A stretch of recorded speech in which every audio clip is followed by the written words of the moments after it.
Supreme court के फैसले के बाद वज़ीर आला पंजाब हमजा शहबाज ने कानूनी टीम से मुशावरत की। अता तारड़ कहते हैं हमजा शहबाज वज़ीर आला रहेंगे।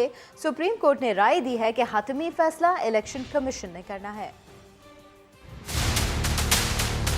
सुप्रीम कोर्ट के बड़े फैसले के बाद वज़ीर आला पंजाब हमजा शहबाज की आईनी टीम से मुशावरत। कानूनी माहिरीन ने हमजा शहबाज को इस्तीफा न देने का मशवरा दे दिया। हमजा शहबाज को ब्रीफिंग दी गई कि तफसीली फैसला मिलने के बाद कोई इक़दाम किया जाए। आईनी माहिरीन का कहना था कि गवर्नर आईनी इख्तियार रखता है कि वज़ीर आला को एतमाद का वोट लेने का कहे। कायम मकाम गवर्नर का ओहदा संभालते ही पंजाब में डिप्टी सेक्रेटरी पंजाब असेंबली के खिलाफ अदम एतमाद आ जाएगी। वज़ीर आला पंजाब के खिलाफ एतमाद के वोट के अदालती फैसले पर अमल करने में वक्त दरकार होगा।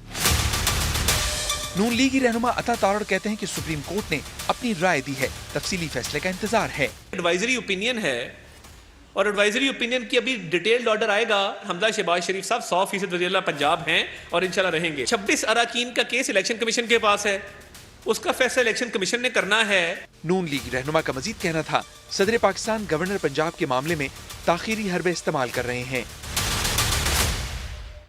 आपको बताएं कि वज़ीर आला पंजाब हमजा शहबाज ये कहते हैं कि पहले भी हर इक़दाम आइन और कानून के मुताबिक किया, आइंदा भी आइन और कानून के तहत ही चलेंगे।